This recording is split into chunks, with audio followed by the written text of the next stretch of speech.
do not underestimate the importance of shaping the art of being a practitioner, of putting in the thousands of hours of clinical work. Sometimes it's much harder work, it's more humbling work, and that is a good thing. That's a very valuable thing.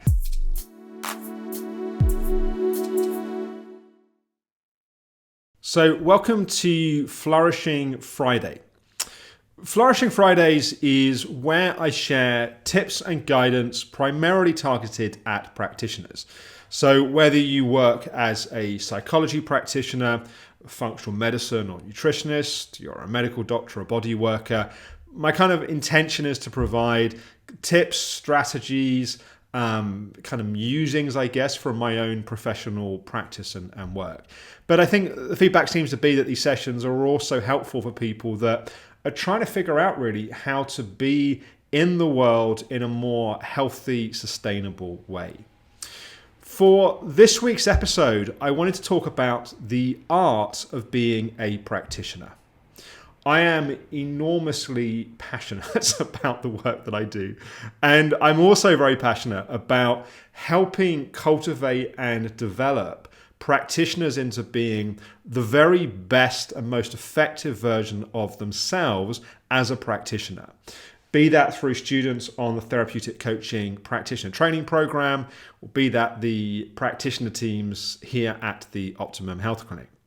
And I use the word art, the art of being a practitioner, very deliberately. And I do that because I think there's a lot of talk around the science of being a practitioner, like the mechanics, the methodologies, the techniques, the tools, the strategies.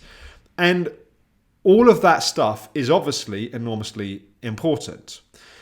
But really, where the rubber hits the road, the actual application, the real world interaction and contact between the practitioner and the client is enormously important. In fact, I would go as far as to say, certainly from a psychology perspective, in certain instances, you can have a deeply talented and effective practitioner using a less effective methodology, which will be more powerful than a less effective practitioner with a more effective methodology. Like, I think that the way that one uses the tools, the way that one meets the client, they see the client, they connect to the client, I think that is often underrated of how important it actually is.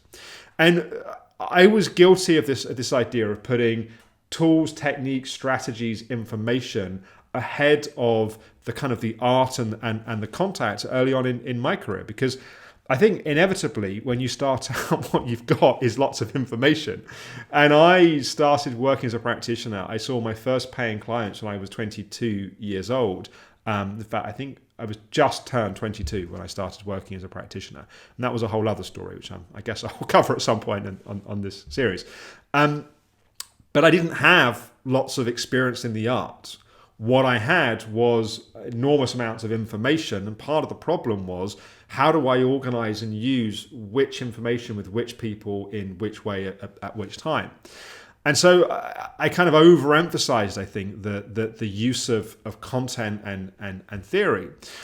I also, and I think this is often inevitable, I was somewhat of a clone of the person that I trained with for the last few years. I hadn't really found my own voice and my own kind of expression, really. And so there was an inevitable amount of borrowing of phrases and ways of presenting things and ways of framing things.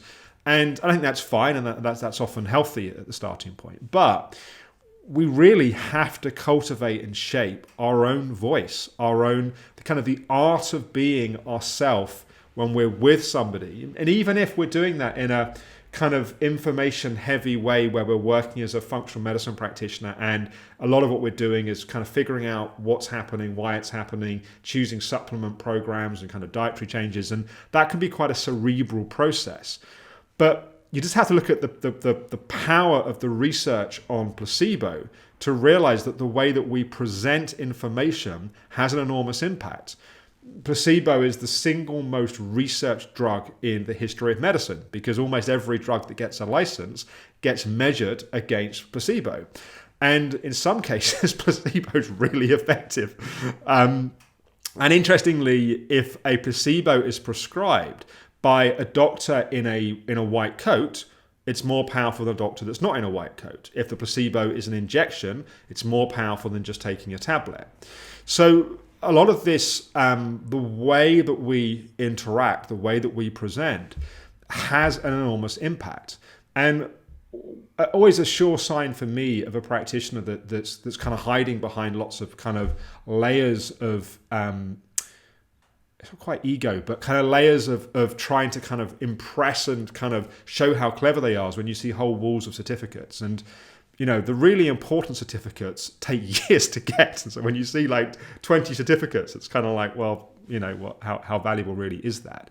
I think that the authenticity and the integrity and if there's charisma or the personality of the practitioner is important, not in any way to dominate and override necessarily the client, but to show up in a way which is inspirational and powerful and passionate.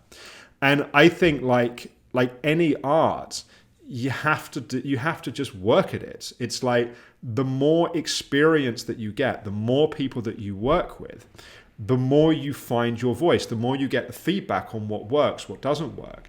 And the constant reflection. I in my early years, I spent an enormous amount of time reflecting on sessions, what I could have done differently, how I could have done it better, things that I didn't really felt like landed or resonated. How could I have explained that differently? I was always very open as well to getting feedback from my clients, and obviously I still very much am. And it's through being at the coalface and just working with large numbers of people that we really hone our art. And one of my concerns about where psychology and health and the kind of wellness industry has been going over recent years is, and it's kind of ironic because of the medium of this, but I think there's a danger of people going online and teaching online, and people that are good at building social media profiles, they're good at doing snappy quote cards and making their life look really dynamic and interesting. And people can build sometimes large audiences and followings without very much clinical experience. And so really they're just kind of regurgitating second, third hand information that they've learned from their teachers or in textbooks or whatever. And I believe very deeply and strongly about the importance of your own practice and your own experience and your own feedback.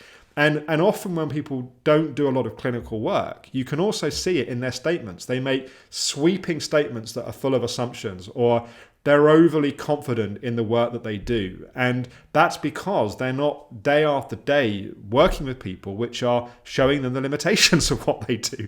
They're not responding as they should, or they're more complicated. And I think that feedback is important because I think it creates a much more sophisticated and nuanced message, which is much more grounded in truth and reality. And so if you're one of those people that's earlier in your practice and you're like, you're really on the train of, I want to build a really big profile and be really successful, that's great. I support that. But do not underestimate the importance of shaping the art of being a practitioner, of putting in the thousands of hours of clinical work. Sometimes it's much harder work, it's more humbling work, and that is a good thing. That's a very valuable thing.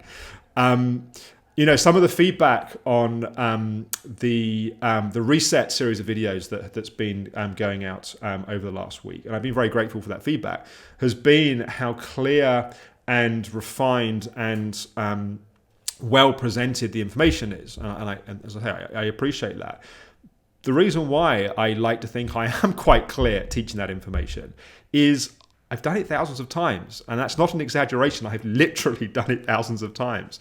And there's a refinement and there's an evolution and a finding of one's own voice that comes from the art. It's like an artist's work evolves the more work they do.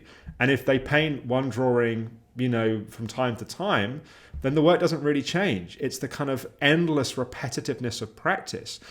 And obviously, we've got to hold this in the wider context of, I've talked in the last few Flourishing Fridays about the importance of self-care. So I'm not trying to overemphasize the kind of yang energy of like push, push, push, do. Of course, it must be sustainable and you have to take care of yourself in the process. But do not underestimate the value and the importance of the art of being a practitioner, which comes from practice and it comes from experience. And when you start out, if that means doing lots of free sessions, that's a great idea. I know there are people that say you must always charge what you're worth and people won't value things they don't pay for. And there's sometimes truth in that, but you don't get the experience and you don't get to cultivate the voice unless you do the work. And you get what you're worth. And if you can't get paying clients, get free clients, because if you do enough of that, you'll get better at what you do, and then you will get the paying clients. Optimum Health Clinic, part of the reason it grew so fast was we were really good at what we did. We weren't just good at talking about what we did, we were really good at what we did. And that was why the word spread, and why in the early years it was almost entirely word of mouth of how people found about us. The final thing that I want to say is that what encourages this level of shaping the arts, like why is someone going to put in those thousands of hours of clinical work if what they want to do is just to kind of teach and kind of run courses or whatever? You do it because you love it. Psychology was my first true love. I mean, that's an odd statement to make, but my first true love wasn't an intimate relationship. It was psychology. When I remember in my kind of 18, 19 years old, and I remember feeling so embarrassed going into bookshops and buying psychology books and self-help books. It's a little bit like being in your early teens and trying to buy pornography, for example. You felt all this kind of shame and embarrassment. It was the same kind of feeling in a sense of like, what are people going to think? And this is really weird, and I'm the only person that's interested in this. But that love is the fuel that drives you to keep on wanting to learn and keep on wanting to evolve. And of course that ebbs and flows, and there's times you get too overloaded and you start to hate it for a while because you need to rein it in, or you need to find new inspiration that you've been, and I'll talk about this again in other Flourishing Fridays, but we have to stay inspired. We have to find new teachers, new practitioners, new methodologies that force us to want to grow. But really, the essence of this video, do not underestimate the art of being a practitioner. That comes from practice, and of course the fuel for that is the love of the work and what you're doing. So tomorrow is Spotlight Saturday, and for tomorrow's Spotlight Saturday I'm going to kind of continue a bit this series of I started with The Way of the Peaceful Warrior. Some of the early I mentioned going to bookshops and being embarrassed by books. I'm going to talk about a book called Awaken the Giant Within, which is one of Anthony Robbins' first two books. And it was a really important book for me at the time. And I'm going to talk about some of the lessons and the benefits. It also caused some misdirection for me in some ways. So I'll also talk about that tomorrow on Spotlight Saturday. Thanks for watching and thanks for listening.